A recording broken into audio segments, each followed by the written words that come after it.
Hello, everybody. This is Jill Renee Feeler, and welcome to today's podcast. I am so glad that you're here. It's really my honor to share a completely, well, I hope to some people it's not completely new, but I hear from a lot of you that it's a very unique perspective. I take my role very seriously to not be a researched sort of spiritual teacher or messenger or collaborator of light in this reality. I really am. It's important to me that I'm offering it straight from my connection to source energy. The connection that I have is unique. It's not through study. It's not through years in a cave. It's not based on lineage or DNA connection or bloodline. It's based on the way I wired myself for this incarnation, and I am delighted to. Anyway, I like my job, okay, and I love to be alongside fellow collaborators of light, like I view all of you guys. Okay, okay, here we go. So let's get started. I do encourage you. Let's sort of alter our consciousness a bit so that we can hear a message like this. Okay, just take a couple nice deep breaths. You may want to close your eyes. And you may want to imagine that your awareness is like a pole in the center of you could look at it as a ball or a sphere of energy, okay? And your pole of energy is kind of like the inside of a donut. So it's a really tall donut. The donut has to be at least as tall as you are in your physical body, okay? Very good. Okay. Okay, so we're just getting that energy flowing from right below your heart center, flowing up through the crown chakra and around your sphere. And then that energy is coming up from at the bottom of your column up. And now we've got another field of the energy actually going the opposite way. Okay, so it's going from just below your heart down through your feet, up around, into the crown, and into your heart. And as that energy is flowing all on its own, the only thing we did there was make your human awareness bring it to it, okay? Let's imagine that that your field is crowded. Let's imagine that in the ball of energy that you are, that there's a lot of noise and chatter. Could be coming from you. It could be coming from others. It could just be other people that have sort of disrespected your space relative to their space. I love that. So Goddess Isis just said, let's give you back your one by clearing all of that out. And it's almost like escorting a guest out of your house. It's time to go. The house is mine now. Okay, just letting them be out there so that you can be your you. Hopefully it feels quieter now in your field, possibly more peaceful. For some of you, it may feel too quiet, uncomfortably quiet. That's okay. It's okay to be uncomfortable a little bit. Very good. All right. Nice. Okay, so now with those energy flows that we had going before, we're just going to add some golden light to that. A consciousness of light within, the light of your soul, your higher self that is eternally amazing, glorious, sacred, purely divine. That's what we're doing here. Helping you as your human consciousness feel the eternal, unbreakable bond between you and your eternal self. Very good. Okay. Okay, very nicely done. All right. So from here, well done, everybody. Let's have a little chat. Okay. And I don't know what we're doing today as Human Jill. I have some ideas, but I really don't know where we're going to go. And this system works best for me. I'm very type A. And if I do too much planning, my left hemisphere of my brain will get too involved in it by my experience, and I think better things come when I just trust and I go into that space of divine consciousness that some people know actually from like psychedelic experiences or some sort of like soul retrieval, or what do they call that? What's that journey that, or I can't think of it. There's like a native people sort of, oh God, I can't think of the name. It doesn't matter. It's okay. And he's sort of like, wow, that state of consciousness was crazy good, and I want to feel like that all the time. Well, guess what, friends? You don't need any plant medicines to get there. How about that? Okay, very good. Vision Quest. Thank you, Carolina. Vision Quest. Thank you, sister. That's the term I was thinking of. Let's have our own Vision Quest right here. Okay.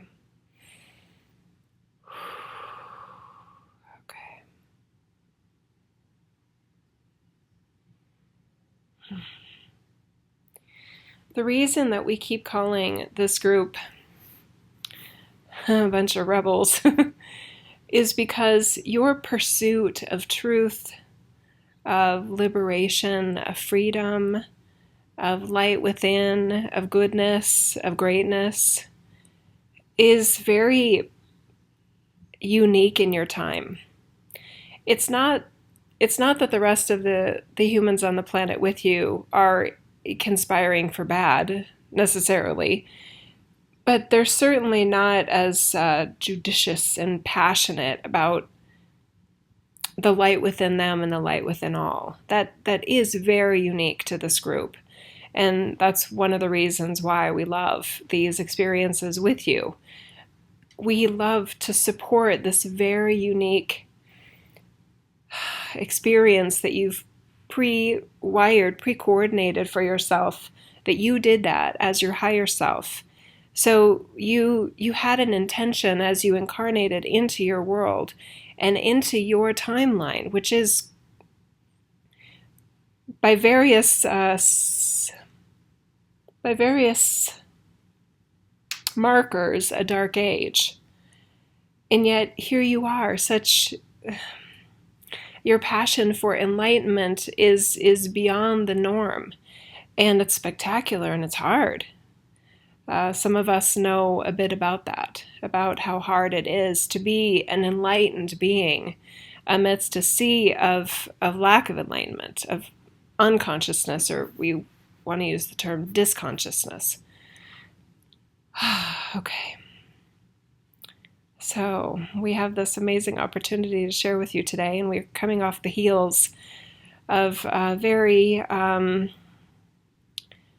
highly charged discussion that we had with you last week on the afterlife and what that means for your current journey. And we too are debating with Jill about whether to do an extension of last week based on some of the follow-up questions we had, or whether we just stay in the kind of broader field of wholeness and enlightenment in this reality. Let's just take a moment here and just be each in our own fields as we consider and decide, all of us together.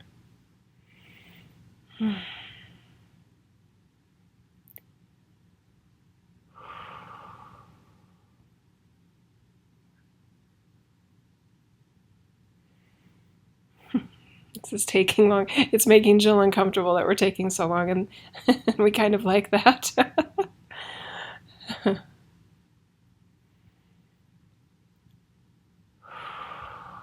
Okay. One of the questions that stands out for us that was asked after last week's call is this notion of, because we talked about the Freemasons last week, it made Jill very uncomfortable, and now she's uncomfortable again as we're talking about it again.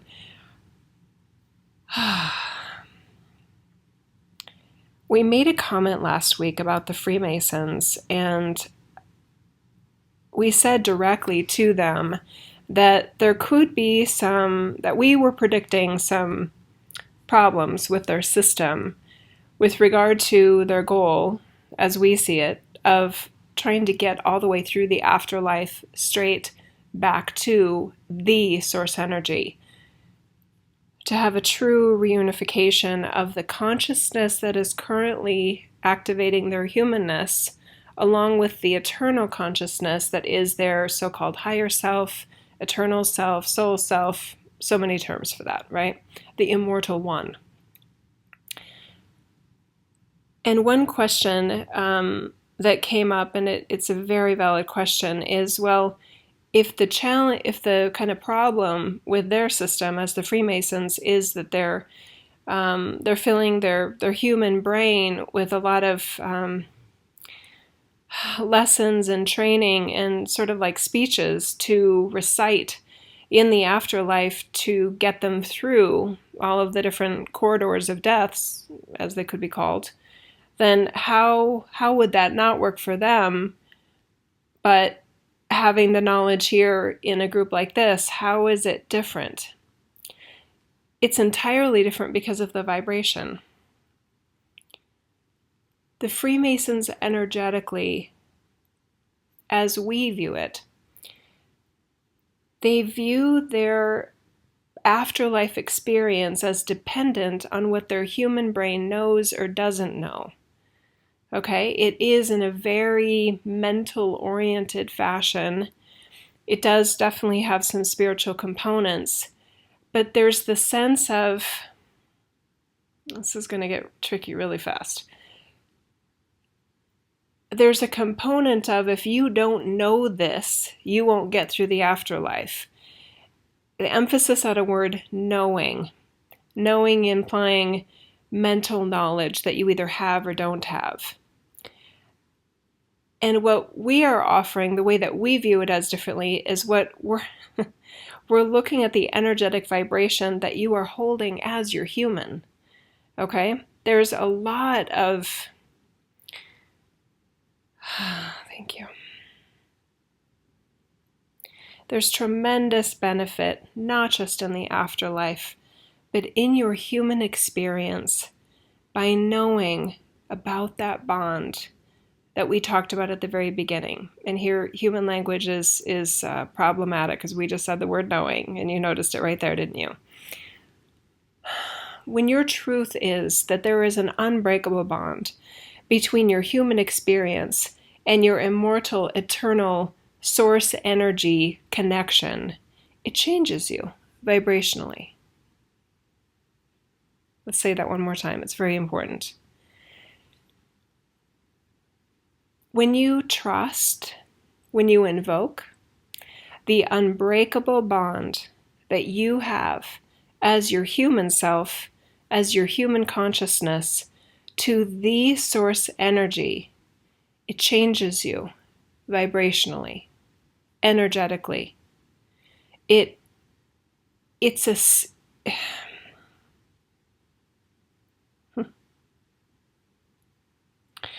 sort of like a direct line of sight to the sun that doesn't have to do with human sight. It has to do with invisible sight. A sense of knowing that the sun, if the sun is a metaphor for the source creator, the all that is, and that you are in the direct line of vision, of connection, of receiving and of sending to that source energy in an unbreakable way, no matter what is or isn't going on in your human experience, it changes you. There's nothing that needs to be there for your humanness, truly, other than the awareness, the trust. Again, we use the word invocation intentionally because it respects the free will experience that all humans are having. And free will is a very misunderstood concept in the dark age that you're in, right? We're not treating you as a dark age participant because you didn't come here to participate in the dark age. That's why many of you get so frustrated, because you don't want it to be a dark age. Talk about a rebel, right? Yeah. Okay, you're like pirates of light, but you're not stealing anything. You're trying to give it back to your reality, and it's beautiful. Okay, so let's talk more about that that vibrational or energetic or structural change that knowledge has. It can make you, I mean, the effects that can have on you are unique for every individual. With some of you, we notice that as you sort of invoke your inherent connection to source energy, you become more fearless. You feel almost like bulletproof. In many ways in your life, there's a sense of strength, bravery, courage that you may have, that nothing in this reality can truly trip you up or mess you up, even your own shadow self, even your own weaknesses, deficiencies, flaws, etc. That none of that is big enough to truly get in the way of the eternal expression of light that you're currently versioning in your human experience. Okay? Some of you take that invocation as a sort of identity, as an angelic presence in this reality. You further identify with a bringer of light in terms of trying to make the world a better place, trying to shine a little or a lot more of source energy love in this place. You take not necessarily as a burden or as a martyr, but as a pleasure and as pride, as a passion of being one of those people that really looks into the eyes of another person with the love of source that you are. Not because they deserve it. It doesn't matter. It's unconditional. Okay. Some of you get extremely creative with the source energy connection that you feel you have. And all of these versions are exciting, and these are just a few of them that we're mentioning. We have talked about more of them in another series, and we may remember the name of it before we end here. Which was it?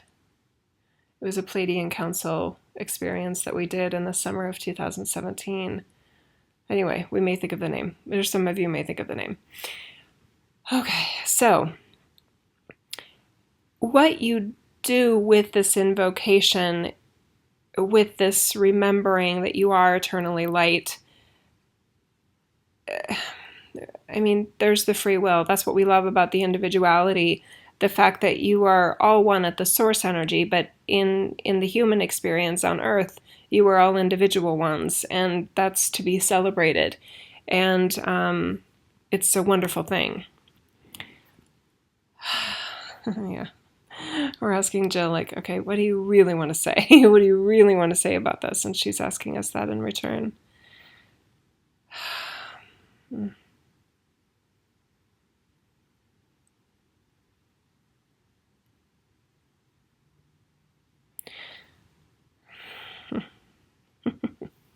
Interesting, all the pauses today. We've been working with Jill over the weekend, and there's been a whole new vibrational range for her, and that is leading to some very unnatural pauses that we normally don't have. But anyway, the words are not coming to her as easily, and it's kind of funny in a way.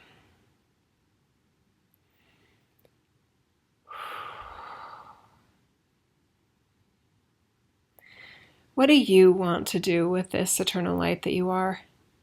Knowing that you can't change your reality, knowing that you're not there to change your reality. It's a dark age, and it's going to remain a dark age for a long, long time. It takes a long time for these cycles to change. Are you assisting in bringing about the Enlightenment age and kind of cranking that wheel of transitioning it from a dark age to a light age? Oh yes, very much. Every single one of you is a part of that.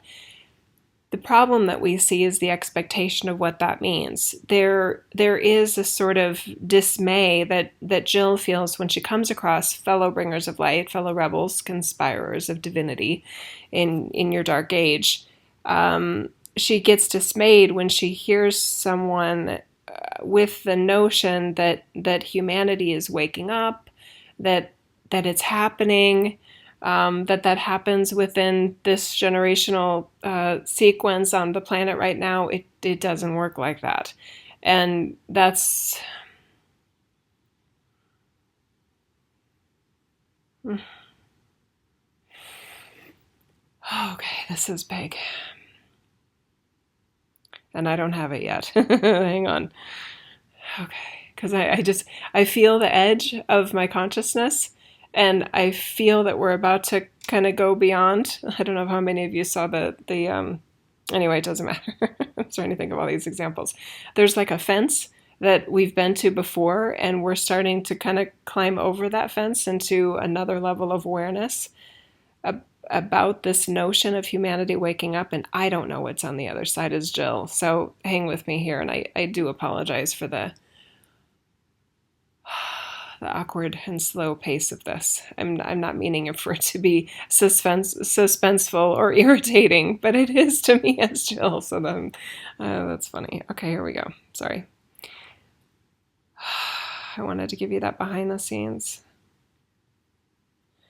that we're about to cover new territory.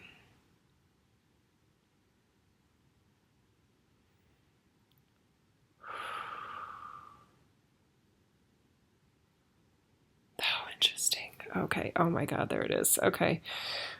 Oh shit. Okay, now this totally makes sense. Okay, this is fun. Okay, so there was discussion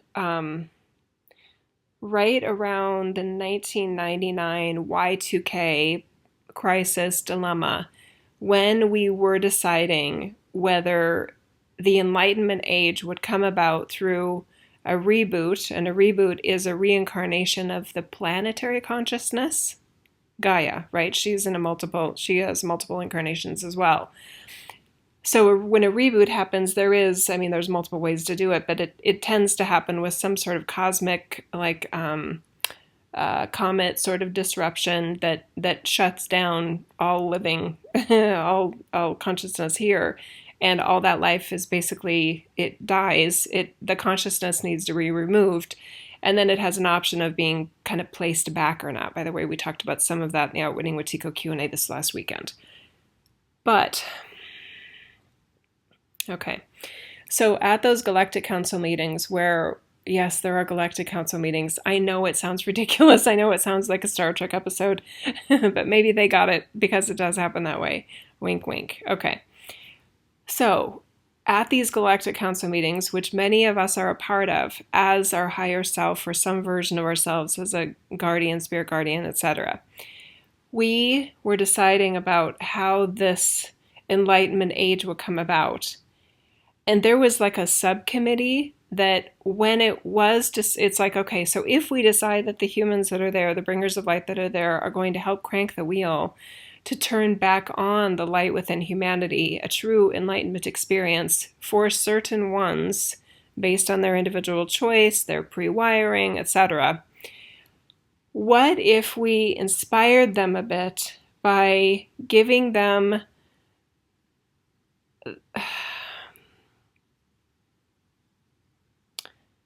by pitching to them through spiritual messengers that it would happen in their lifetime?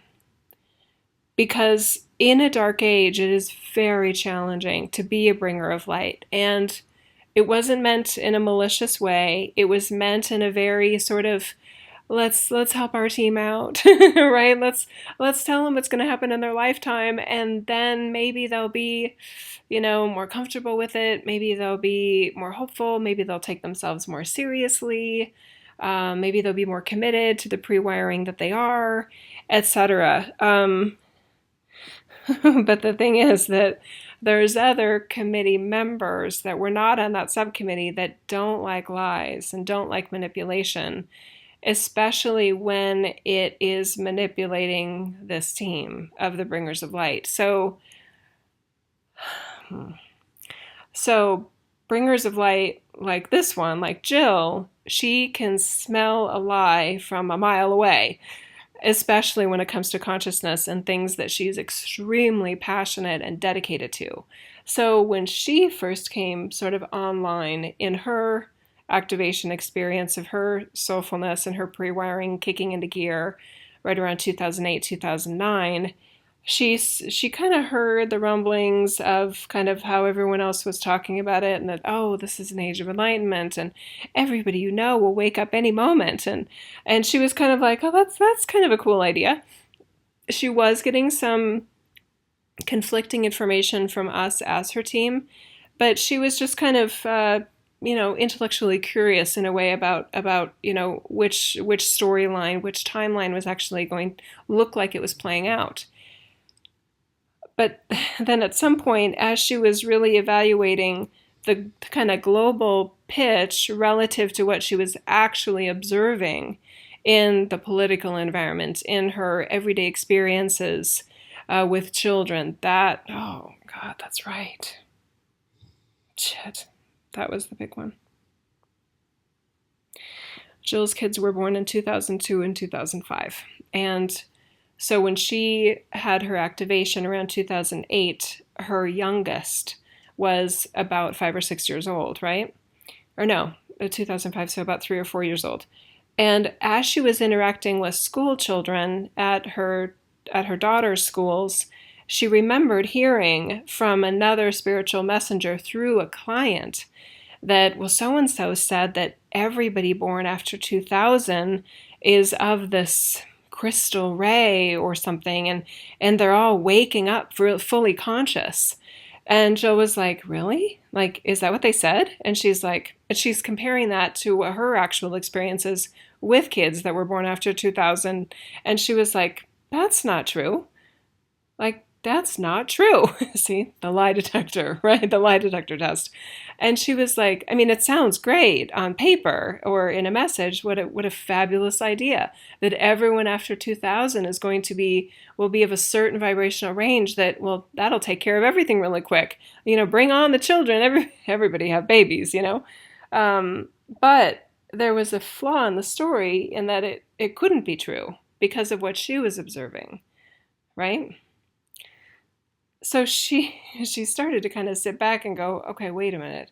What is going on? Why are there these false storylines? And why would they be telling things that are not true? And why are so many people believing this or wanting to believe this? So she just gets curious, and she's quite the investigator in a lot of ways. So what we want to tell you today, and we hadn't told Jill this before, is that it was a very benevolent intent to inspire the bringers of light here. And some are very, very much still under that impression that most, actually, in the Enlightenment community, consciousness communities, even personal development and self-help communities, there's very much this extremely popular standard notion that within your lifetime, humans will wake up, and that beings born after a certain age, or your grandchildren, or your children, or whatever, nieces and nephews, that they're all waking up more conscious than when you were born.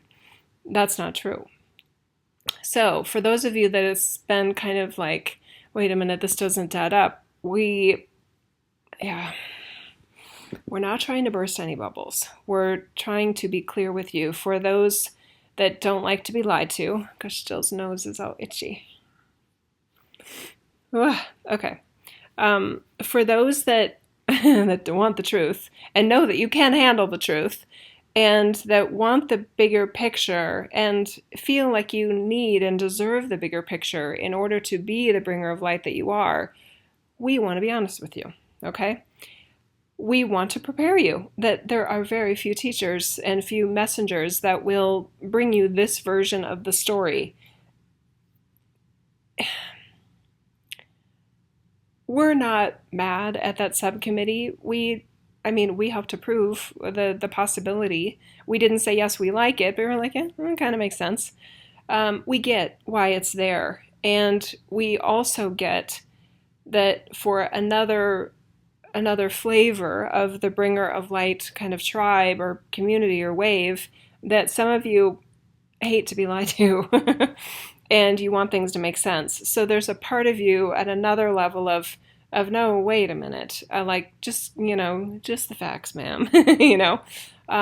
We respect you so much, and we honor your ability to make sense of things, to think for yourself, to engage your intellectual abilities along with your soulful abilities that you have in your reality as literally an inspirer of light or a conspirer of light that you are. Okay? So, let's just let Jill at your nose. It's going to be really attractive on video.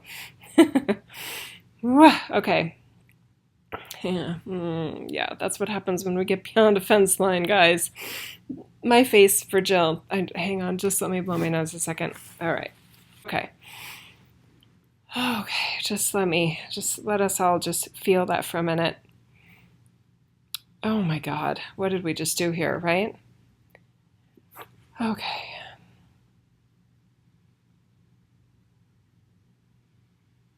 Just thinking through all that and the sort of like what this means.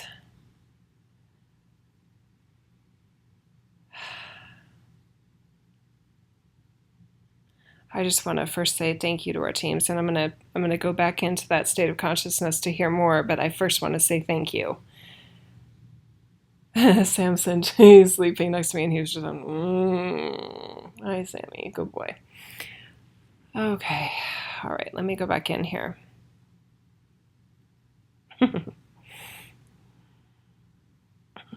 So Jill just, as she got back in here, she's like, "Is there more? Is there more to add to this? Like, what now?"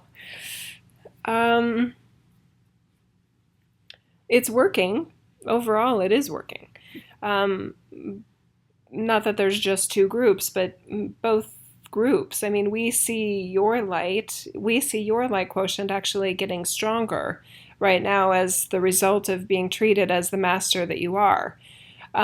We also see the light quotient, if you will, of those that are under this mythos of everybody's about to awaken. We see that that's working for them. So but they are being lied to, and that is the part that Jill can't let go, right? But to some, if the part about being lied to doesn't bother them because the reason is so good, and maybe a part of them acknowledges that if they knew the truth, they would be disillusioned. They wouldn't be further enlightened by it. They would just be like, well, crap. I liked the idea that all children born after 2000 were of a certain vibrational ray, and that just by these humans coming online, that things were going to get better just by them being here. The idea that they're still little brats, in the populations of public and private schools and homeschools and non-schools, that just bums me out, right? There are those people, and they probably won't listen to a message like this, or if they do, they probably have already turned us off by now. We're okay with that it's good that for this timeline, for this very savvy group, very widely varied group of ones, of bringers of light, that there's a whole plethora of ways that you can feel the connection to that inner sun, if you will, that you have access to. It's a great system in a lot of ways. And some, even at the afterlife, they may not bother being lied to. And see, this is connection. This is the connection to the afterlife part is.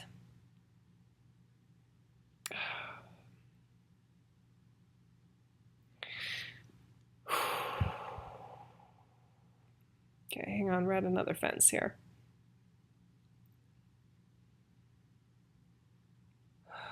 I don't like fences. Do you?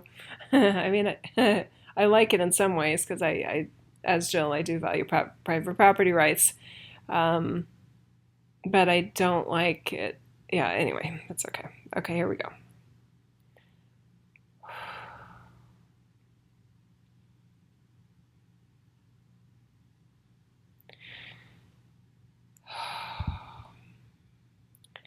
Those that have been living their light and tuned to their light under the mythos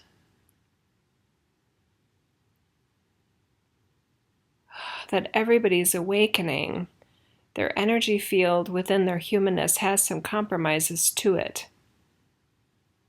There's some fragments in there because of the fact that they're dependent.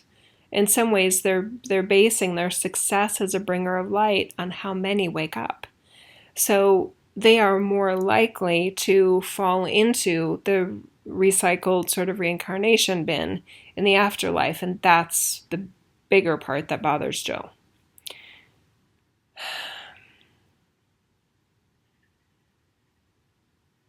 and us, and possibly you.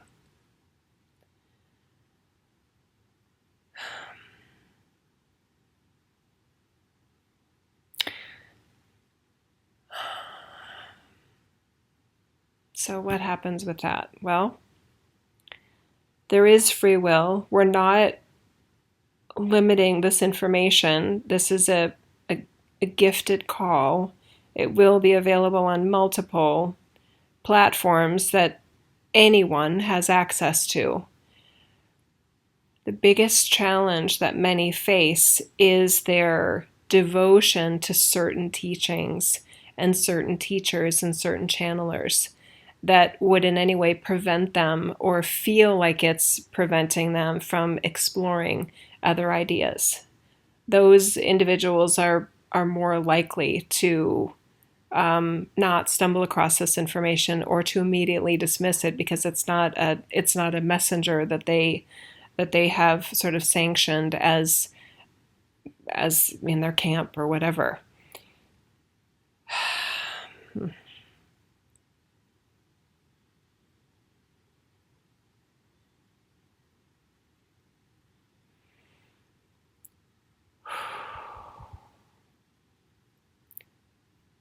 For any of you that offer a spiritual service, a informative service, anything that's meant to uplift and inform and upgrade humanity, would you ever ask your client, your listener, your audience to not listen to anyone else but you? Would you do that? I doubt it. I felt most of you say no. Like, why would I treat my client or my listener or the audience or whomever experiences, if for those of you that are sort of you've created an official capacity, a public capacity where you share, most of those of you that would listen to something like this or watch something like this, you're not of the variety that wants to put up fences around your tribe to limit their exposure to other people, other people's teachings, opposing views, etc. But there are teachers with really, really big numbers that definitely do that. There's a sense of tribalism, and there can be a sense of protective energy of the devoted ones, the followers, etc., sort of wanting to protect their leader from ridicule, from criticism, from anything that feels like an opponent or a foe to what they're doing. Those are the makings of a cult, by the way. And cults, the reason that we don't like them is that they limit by energetic structure and pressure and a structure of limiting the free will and the intellectual curiosity of its members, that we just don't like suppression of that type. We don't like suppression of any type. And the idea of condescension of somebody in the tribe being higher than the others and closer to God than the others, and or even in a channeled message where the channeled entity has a sense of sort of a condescending patting you on the head. Oh, you silly human, let me tell you how it really is, as if you can't figure things out for yourself, discouraging you from thinking for yourself. This is why we partner well with Jill, because we're aligned in so many ways in the all that is, and that's why we're a good team. And her situation allows her to care less about popularity and numbers and care very much about quality. And are we not only supporting the free will, are we encouraging the free will within this reality and the personal sovereignty of everyone's one? Because that's energetically what will get you through the afterlife, right? Because whenever somebody is looking to another another being, another human or non-human, as a higher authority than them, without thinking from themselves, without doing some critical thinking of, does that make sense? Does this make sense? If that's true, then let's kind of play that out logically, and does it make sense when you get to various stages of the extension? Some have, stronger abilities in that than others, or stronger desires to do that than others. But this notion that whenever you're handing your authority or your sovereignty away in your human life, you are more likely to do so in the afterlife extension as well. So this is a good. There's no time like the present to decide that there's nothing and no one between you and source energy. There may be beings in this reality that assist you in feeling that connection between you and source energy, right? If they're putting themselves between you and source energy, that they're closer to God than you are, then we're encouraging you to question that system and that relationship and possibly reevaluate it. It doesn't have to be that way. Okay? Okay. Some of you are naturals at questioning, not literally everything, but you're natural questioners. It's like, is that true? Do I believe that? Does that make sense to me? And some of you are, we don't mean to be disparaging here, but extremely gullible. And it can take just the slightest person to demonstrate any level of spiritual ability or giftedness. And it's like, you just want to, like, here's my money. Tell me more. Like, teach me, I'll be your mentor. Please, would you please teach me everything you know? Teach me to be like you, right? That's problematic in many ways. And yet there are instances when it does literally upgrade the consciousness and add to your light quotient, etc. But where does it stop? At what point do you feel in that sort of pattern? At what point do you feel done? At what point do you feel sovereign? At what point do you feel like you're not needing a mentor anymore? Like you're sort of on your own, in your one, as the eternally enlightened higher self that you are, that's happened to be having a human experience in a dark age. And that anything you don't know or haven't figured out here isn't a problem for your higher self. It's not a sign of any lack of evolution or lack of mastery on your higher self level. It's only a sign that you're on Earth in a dark age. Yeah. Okay. All right. Okay. All right. That feels complete. That's Jill. Is it just me, or did that feel quite coded? I mean, some of it felt very clear, but there was a lot of it. I'm gonna listen again. I don't know about you guys. How are you guys doing in the chat room? Okay, let's see. Hi, Carolina. She's saying, okay, I've often felt like we were being put carrots in front of us to keep going, but that those carrots were not true. It's not easy to hear this confirmation, but there's relief in truth. Hope for our human journey ahead is highly appreciated. Yeah, amen. Yeah, good job. Claire is saying, well put. Thank you. Okay, Sue is saying, can you help with the intense anxiety I have been feeling? I do not understand the cause, nor what to do to calm. Yeah. Okay, Sue.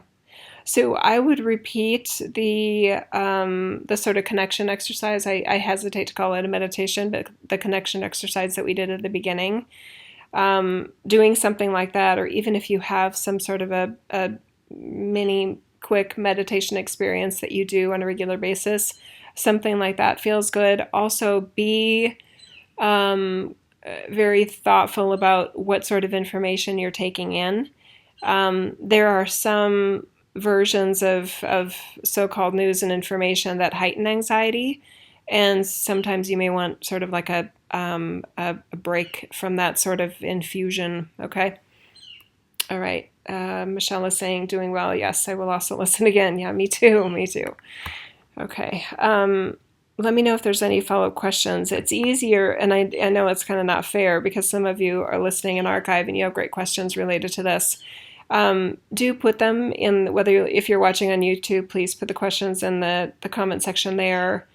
Or if you're experiencing it on my website, you can put it there. If you're experiencing it on iTunes or any of the other sort of podcast player apps, because I don't even know all the places this goes to, I think the best place to put the question would probably be in an email to me, to admin, ADMIN, @JillReneeFeeler.com. I'm not promising I'll answer it all.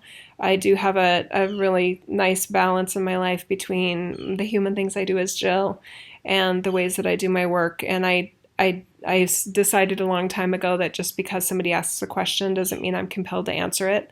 I know that sounds selfish, but I don't know. That's my decision about how to do me. So. Diana's saying, if you could suggest one point to focus our eyes upon through all of this, what would it be, Jill?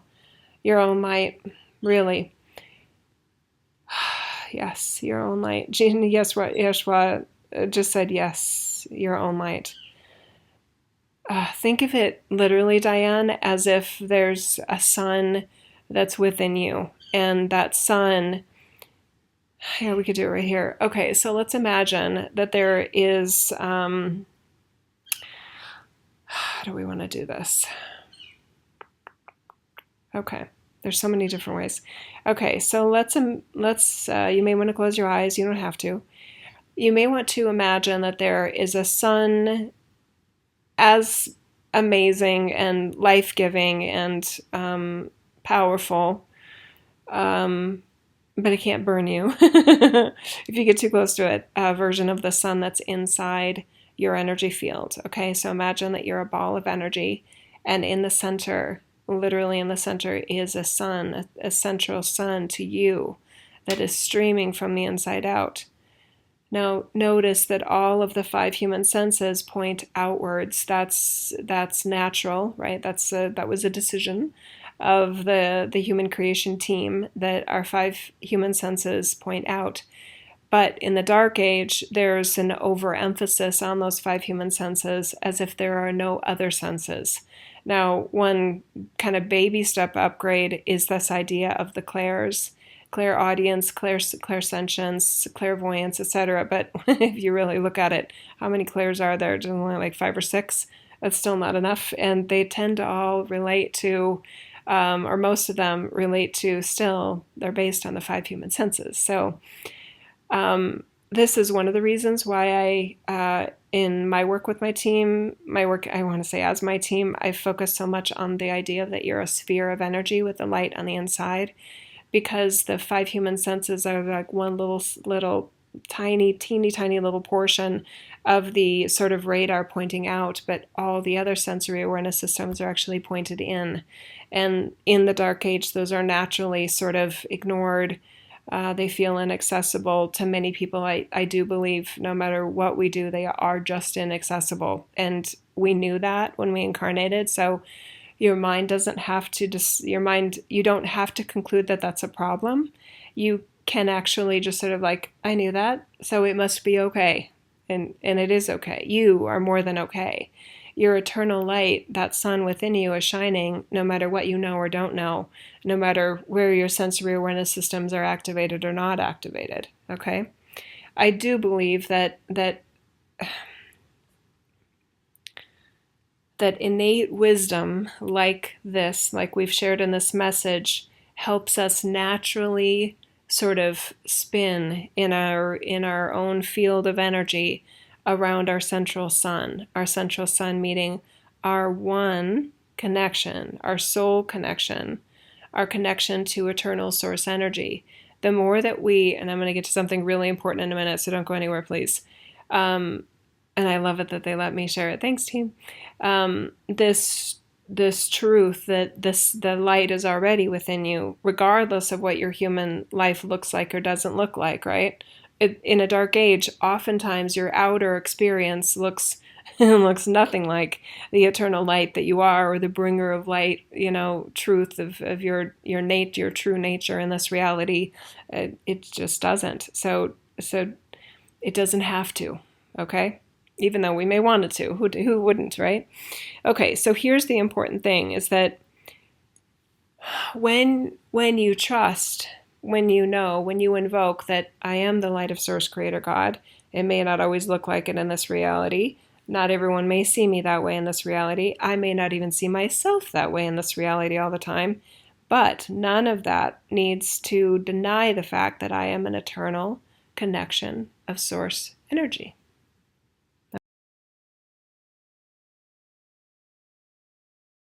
No matter what is going on in this world, it changes you vibrationally. And there was a really cool experience I had in a altered state, meditative state, whatever you want to call it. I don't use drugs for that. I don't use plant medicine for any of that, and I don't have a problem if somebody else does, if it works for them. I'm not saying go do it, but I get it that some people have very powerful experiences using psychedelics or something like that.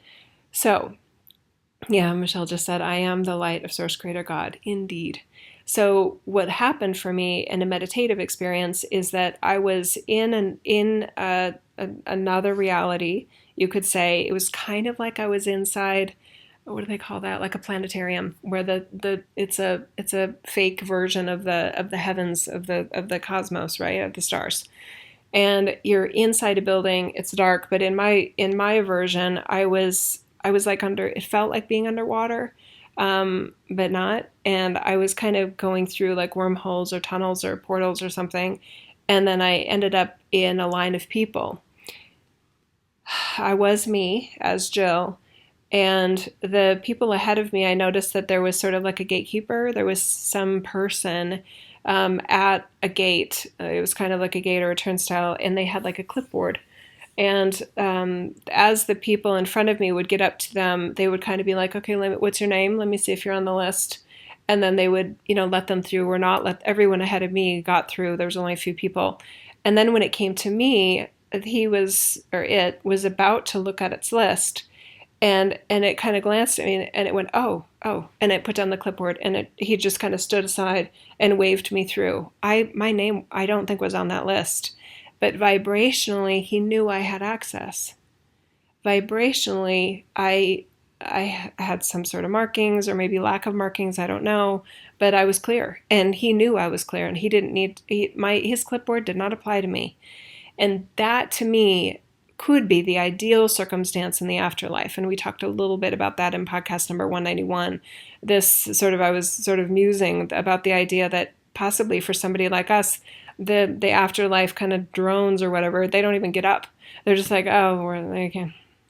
there's the door. Have fun. See you again next time. You know what I mean? If you guys ever come back, right? They don't even try to hold us up because they know vibrationally that we're beyond their attempts and their manipulation, etc. So there's something important that was shown to me in that meditation experience about how this works, because there are gatekeepers. Okay. All right. I think that's it. Okay. So I'm going to call it a wrap for today. Thanks so much, you guys.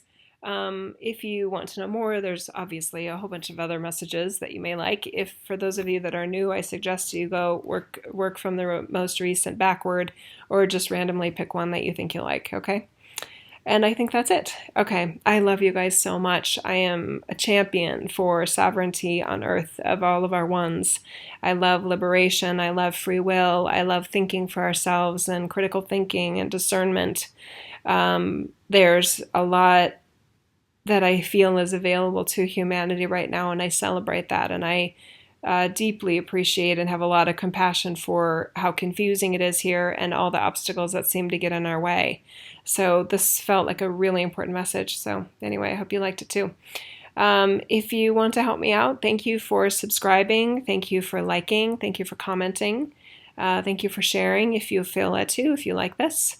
And there we go. I appreciate you very much. Okay, thank you. Oh, for those that have bought the book Being Your Light, if you haven't done an Amazon review, would you please do so? I really appreciate it. There are some reviews coming in, but given how many people I've heard from that they love the book relative to how few reviews are on Amazon, I don't like to chase reviews. I'm not trying to chase them here, but it's just a gentle request right there if you feel led to provide a review on anything, even my Facebook page or something. I appreciate it. I really do. Okay. I love you guys. Bye bye.